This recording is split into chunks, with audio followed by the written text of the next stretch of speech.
alumni of the Davidson School. My name is Mark Young. Been for a few years, but I'm also now here as your Director of Alumni Engagement at Davidson as part of an effort to engage alumni from our academic and our field-based programs.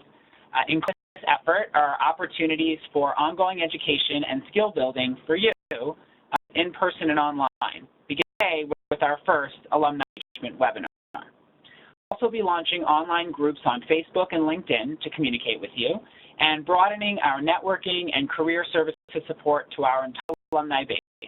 And in our school's 20th anniversary celebration and alumni gathering coming up in May. All that, stay tuned.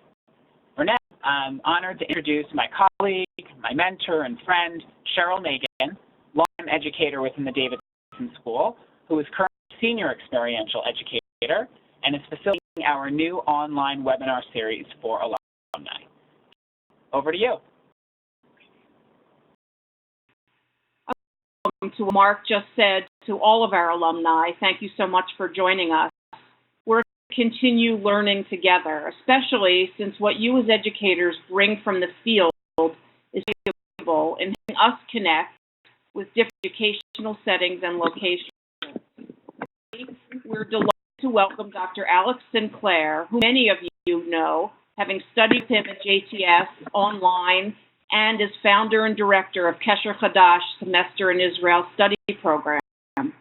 Please join us for part 2 of our webinar, which will be a lively question and answer session with Alex on October 26th at 2 Eastern Time. A little bit. Alex is an educational thinker, writer, practitioner, and program director. Along with adjunct assistant professor in Jewish education at JTS, he's director of programs in Israel education for Davidson. Based in Israel, Alex earned his combined BA and MA degree from Oxford University as a Master's of Studies from Oxford and his PhD from Hebrew U. Along with articles and op-eds, his Loving the Real Israel, an educational agenda for liberal Zionism, they're all reads for us. We're from Alex Sinclair.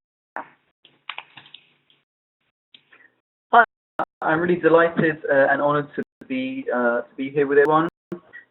I want to thank Mark and Cheryl for their, first of all, for the initiative and the idea to create this webinar series. I think it's an incredibly important initiative. I want to thank Mark and Cheryl, both of you, for your kind words, and I'm really honored to be doing this, to be kicking off this alumni webinar series. To all of you who are tuning in, listening, watching this, as well, and have had a great set of and the beginning of the academic year. So let's get into it. My slightly mischievous title for this presentation is Why I'm Getting Bored of the Israel Education Conversation. And really this is the result of thinking that's been bubbling away over the past several months, over the summer and since. It's the beginnings of some thoughts, and I very much hope that in the question and answer session that we'll do on October 26th, I will log in live. We'll do that at the live question and answer session. I hope that you guys, who I've that's fine with me over the past years, thinking about these questions, helping me think about these questions, that you'll join in and critique, comment on me, and talk this through further.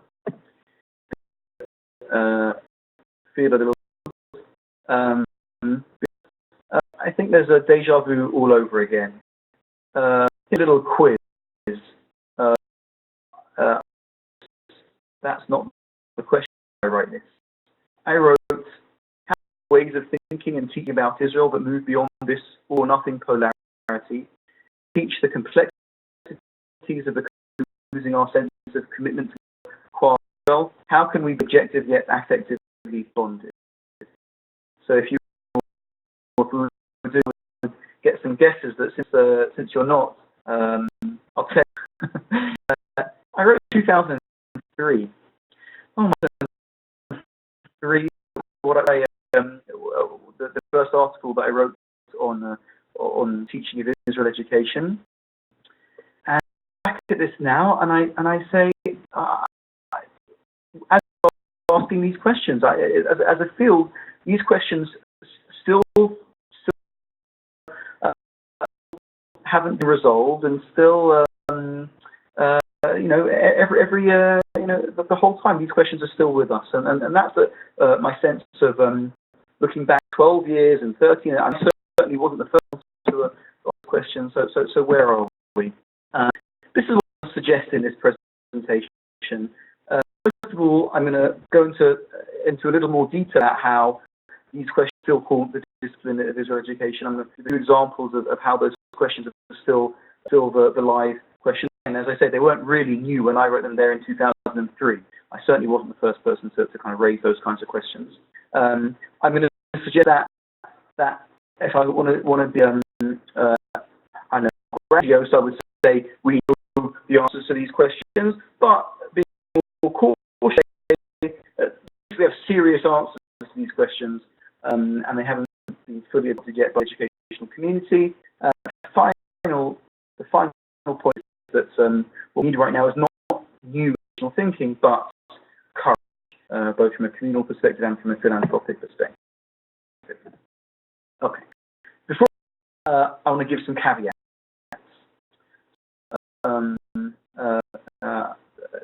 A bit of ulpan, as you guys all know. I think Hebrew is basic and is a really important part of Israel education. So I figured let's do ulpan in this presentation.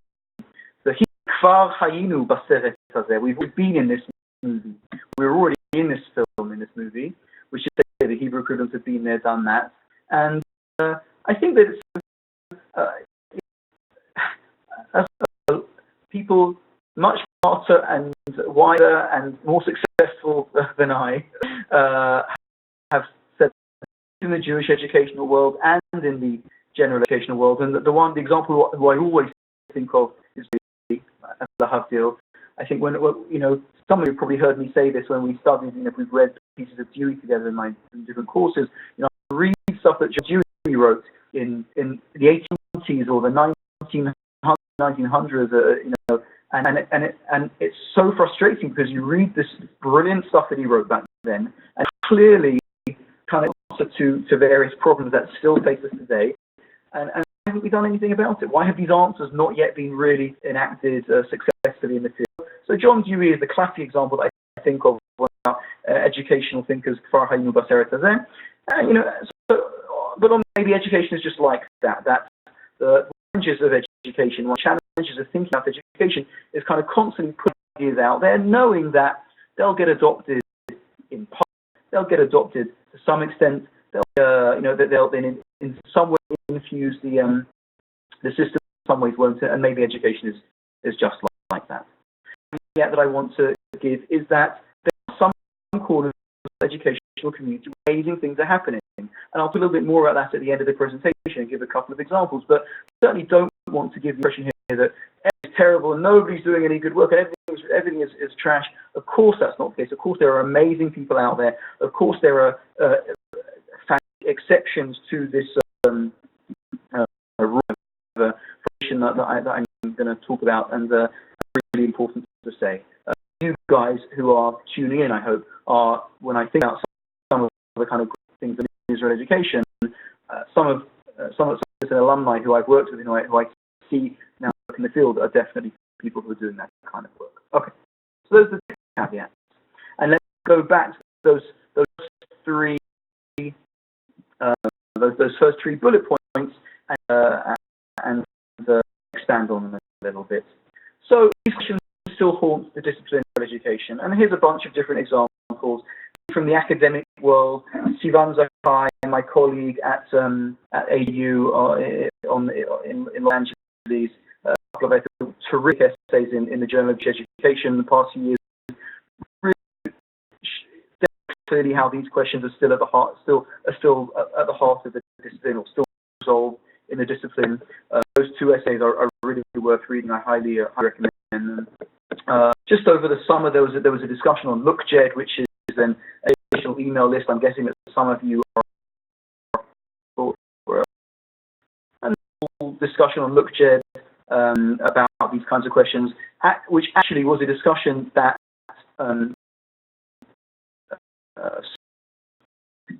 interesting documentary Between the Lines by young Kriegsman, who's not a professional. I want to say not yet, because I think she would have a really interesting contribution to the field. But this woman, Ali Kriegsman, who is a Jewish day school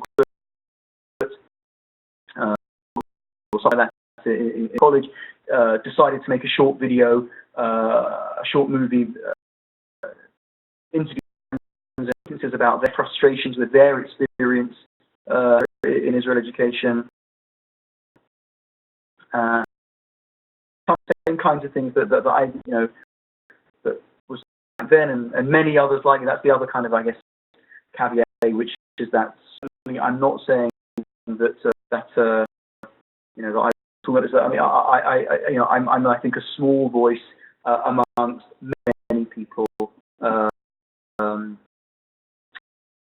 Make this on my syllabus, and there's guest speakers on Keshe Chadash or whatever, who have been working on these kinds of questions. So RS and the Times of Israel and the Jerusalem Post and all kinds of other places which bring these questions. So these questions are still at the heart of the discipline, and I would say still form the discipline. Secondly, questions. I think the field of education, writing, teaching about and talking about these kinds of answers now for many years. And they're things like, again, this is not a list at all, but it's things like giving people space to talk about their qualms about Israel and to explore Israel more deeply and allow people to kind of inhabit that space where you can criticize, but you also can be pushed to find out more and to explore more and to criticize your criticism, critique your criticism, and it's those kinds of spaces. And to agree with each other in spirits of machloket shemayim. That's, and it's the kind of more pockets of the community where that kind of stuff is happening. Jews with diverse Israeli voices, getting American Jews to have extend with Israelis, some of those Israelis where they really agree with those voices, and some also with Israelis who they don't agree with, but having those kinds of conversations. It's creating activities that are fun, activities that are going to get young kids feeling good about Israel, that are going to engender those positive associations, going to get me excited and fun about Israel, and also touch and complexity, developmentally appropriate way, in age appropriate ways, and kind of stuff that those of you who have studied with know that we do on what that means, and then of course when people come to Israel, and they should do all of those things. So we do various answers. But, we really need is not new educational thinking, but is what I call a little mischievously, but and maybe a little communal and philanthropic courage. This is my favorite. Some of you have seen this cartoon. Those of you who have visited my office in Jerusalem on Balfour Street, cartoon is on my wall, on the door. And if you can read out the text, it might be kind of small, depending on what the cartoon says. It's the two chaps in the front line being led by Moses through the Dead Sea, and one says to the other, I just want a little more pro-Israel. It's a cartoon that I think is a lot of the situation.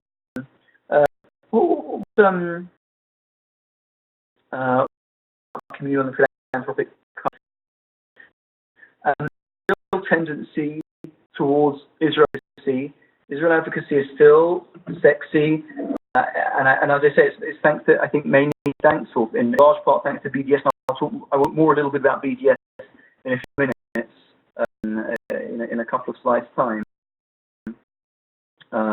take it really seriously. I think it is a serious issue. I think that a lot of people are nervous, whether that's organizations themselves or people within organizations, about being accused or being perceived of not pro-Israel. I would say for myself that's an issue that I faced myself in times. Exceptions, but I think that many major funders still issues. I think that many major funders and foundations are still not ready to take the step really into these issues and address them. As I say, there are some notable exceptions for sure. This is not a trying not to make blanket statements, or I'm trying to generalize without making blanket statements. And again, you guys will, when we get to the question answers on the 26th, you guys will tell me whether we're wrong here. And again, some notable exceptions, programs or curricula that really take on board this educational thinking. Towards the end, in a few minutes' time, I'm going to highlight a couple that I think are some of those exceptions. Oh, it's here. Here are some of the exceptions. Of course, Kesher Chadash. I would have others actually that I think are worth. A new one that just came out called the Reframing Israel curriculum. It was put together by whose name is Rory Zimmerman. I hope I'm not getting her name wrong.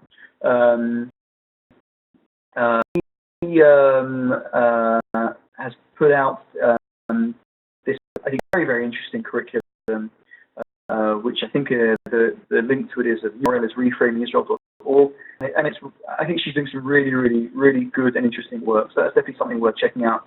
I also want to talk about the Ramah Israel curriculum. Again, those of you who studied with me know that, or I remember that this is when we look at good examples of stuff. I bring stuff from this curriculum.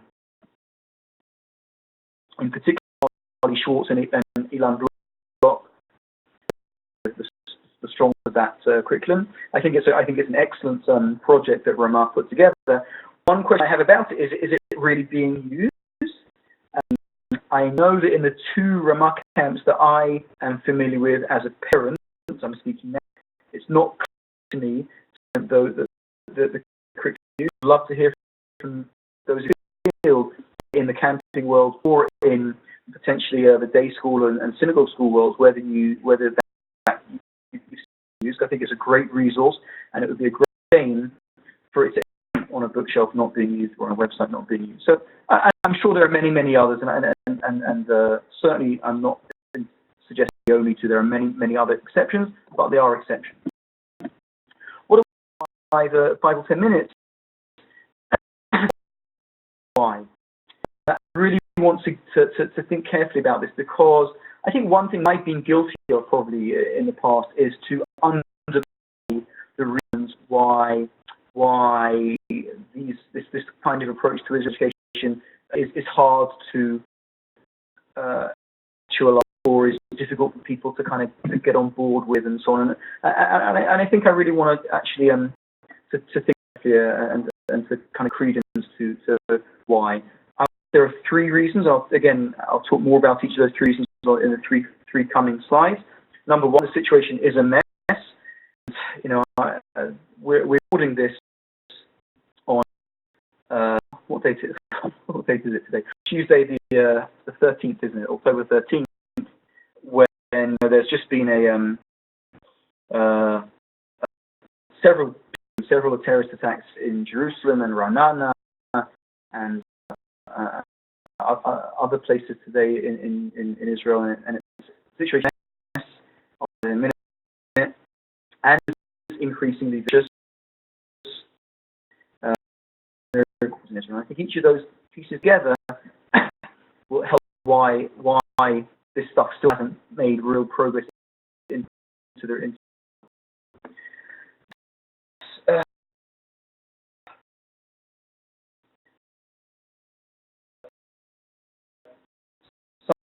Feel that I'm forthright in terms of politics, but I'm saying it as I think you all know, those of you who have studied, if you disagree politically, that's great. great, and we should talk about it, and the idea of Machloket L'Shem Shamayim is a really critical and important part of my vision of Israel education. So if you don't like the language that I use here, whether it's the language, maybe of occupation is language that you find objectionable, great, let's talk about the question and answer session on October 20th and critique me for using that language. But the way I see it, at least, in the West Bank, more entrenched, and any kind of possibility of a two-state solution becoming hard to envisage, to how that could practically happen. With Israel itself, Israeli society is increasingly divided between Orthodox and national religious and Arab Israelis. The president actually has taken this and really made this the kind of, I would say, core of his presidency so far, in Israeli society as those made up of 4 different tribes, he calls them, 4 bubbles: secular, national, just ultra-Orthodox, and Arab. Each one are 5% of Israel's population. I'm talking now about Israel within the Green Line, and the divisions between those communities just seem to get worse and worse. Racist society, I think everybody accepts that. President Rivlin, who comes from the Likud, of course, comes from, but he has been very forthright about the problems that he's of racism within Israeli society, and that's not just Arab racism, but it's also racism in many as well. Across the board, even amongst, I think in many ways, even amongst many Likud voters, that there's a feeling of a lack of hope and a lack of vision. There's a real, I think, an issue of that I get, at least in people that I speak with across the political spectrum. And sometimes that I use the phrase complexity or Israel's complexities and so on. And I think one of the things sometimes does move across that boundary, as they say, complex reality to train wreck. And it's such a mess, and the mess stops being just an interesting, complex, wonderful, fascinating mess, which it sometimes is, and spills over into just like a kind of very, very debilitating mess.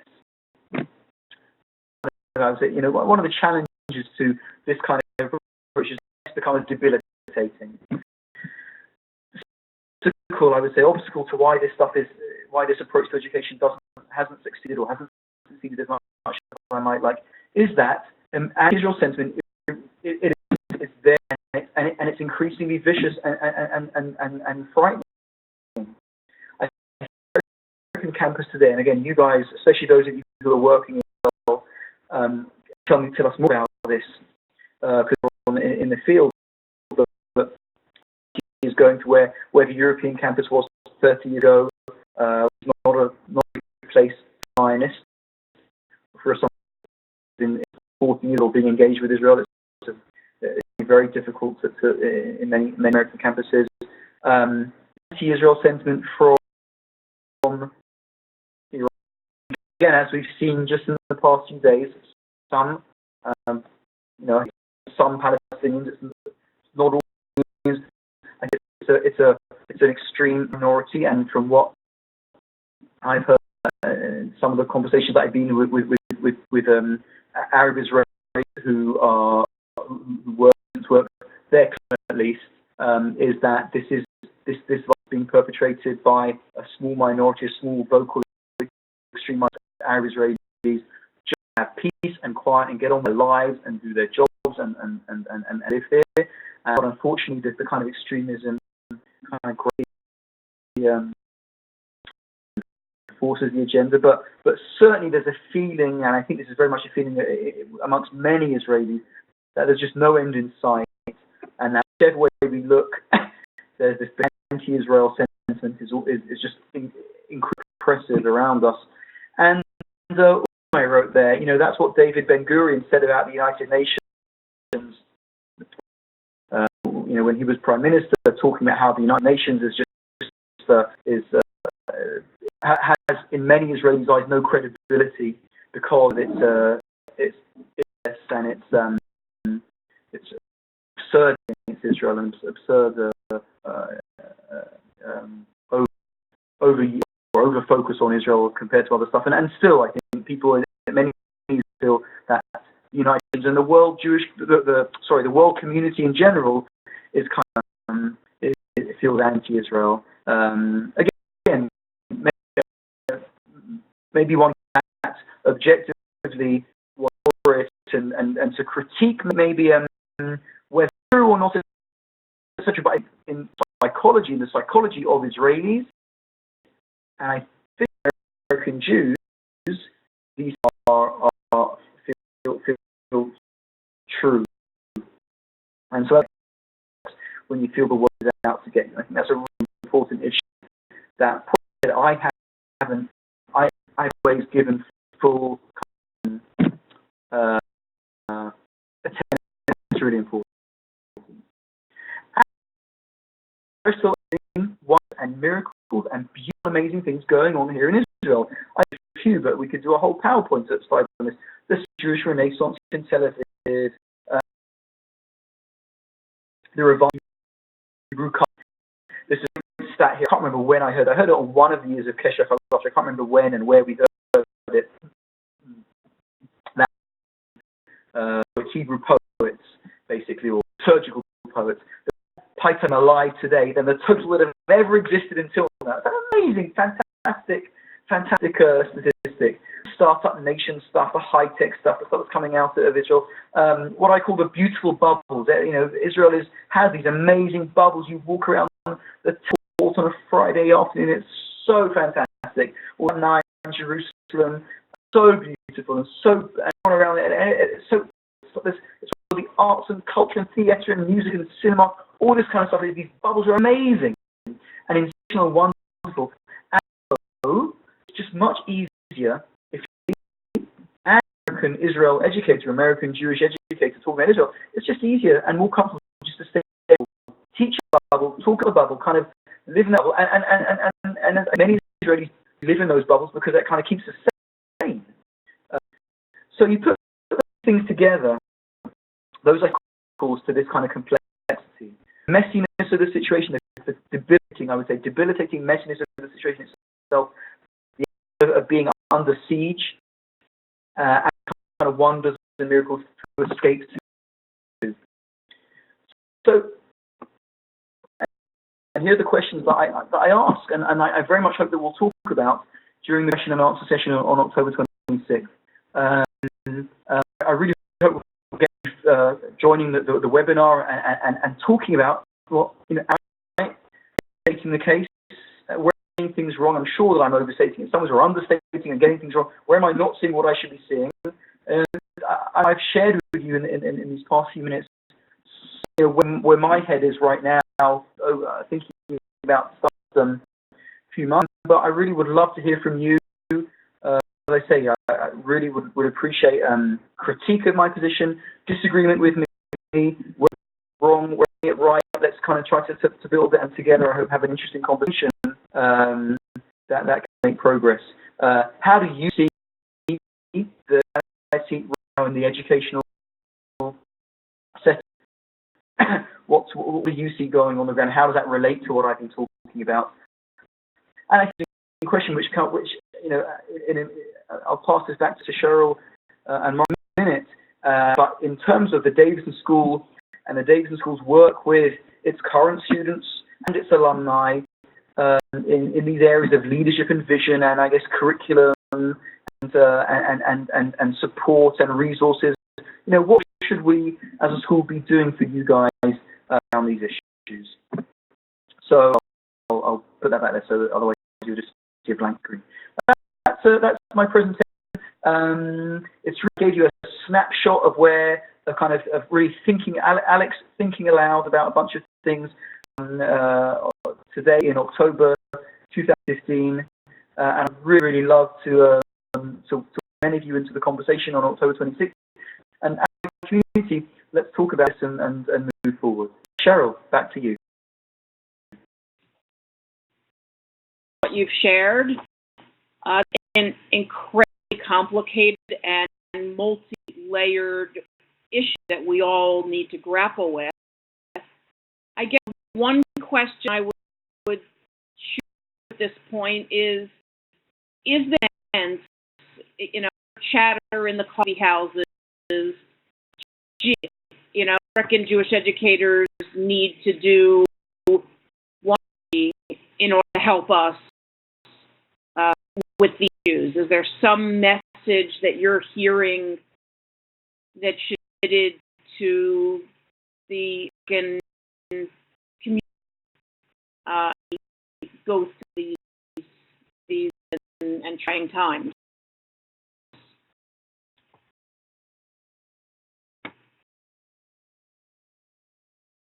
Yeah. Cheryl, I think that's it's a great question. I bring it back to this slide here from before. Slide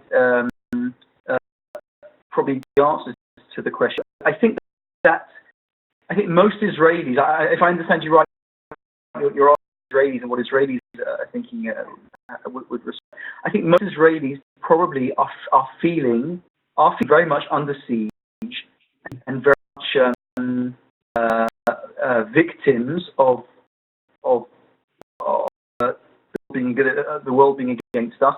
And I think most probably would say that they want American Jews to show them support, to show them solidarity, to kind of feel our pain, as it were, and to to say, of you guys, we see it's difficult, and we're thinking of you guys, and our hearts go out to you. And also, I think this, if I was to say, I would say I think most Israelis probably would say that what we need is advocacy and trying to persuade the world of our position and trying to show how we really are the victims. And I think that it's very, very difficult. I understand that, and I do understand that feeling of the world is against us. I think when I think about it, when I step back and think about it educationally, certainly in terms of the long term, you and the folks who are might be, that's I see that as a educational term. I think that the stuff that I was talking about before, where is it? This here, the series also. That's what in an ideal world, that's what I would love Israel education to look like. But when you come back to this one in particular, this slide in particular, that's why it's very hard right now to get. And I think most Israelis, this speaks to them more than that first line. I mean, that's a hard answer for me to give, because I'm really against myself, or I'm arguing the kind of on a certain level the practical weakness of my educational position or the obstacles to my education. But I think that's the reality out there in terms of what most Israelis in the coffee house are thinking. One other thing I'll say, that the tragedy of the situation right now, specifically about the situation today in Israel between Jewish Israelis and Arab Israelis in particular, and particularly talking about now about Israeli, citizens, right? Israeli citizens, the 24 Arab Israelis, how they define themselves. The tragedy is that both sides see themselves as the victim, as oppressed, as attacked. And I don't have a solution. I mean, it's incredibly frustrating. I was in a meeting the other a woman there. It was a woman there who was an Arab Israeli who's part of this group that I'm involved in, and she had come down from the Galilee to Tel Aviv, and she said, "Look, I drove there. Normally, I get the train down. I didn't, because I don't want to be on the train. I don't want someone to see, to get verbally whatever attacked or chas v'chalila on the train, because things Jewish Israelis attacking Arab Israelis in sort of revenge attacks." She said, I drove down. I'm scared to go on the train. And I understand that. And I understand that most, probably all Jewish Israelis are also feeling incredibly kind of, oppressed, is probably oppressed by the situation and frightened of the situation, frightened to be out, to be in public places, etc. it's a really so both groups feel like victim, and when two people who are, both feel like they're the victim and the other is the one who's victimizing them, it's hard to break out of that, and that's the tragedy of what's going on. I would say. Those last number of comments were varying and pulled together some of what you were trying to say earlier. Again, everyone who is listening, we want to invite you to join our live question and answer session on October 26th at 2 p.m. Eastern Time with Alex. You can register for this through the that we sent you to invite you to this webinar.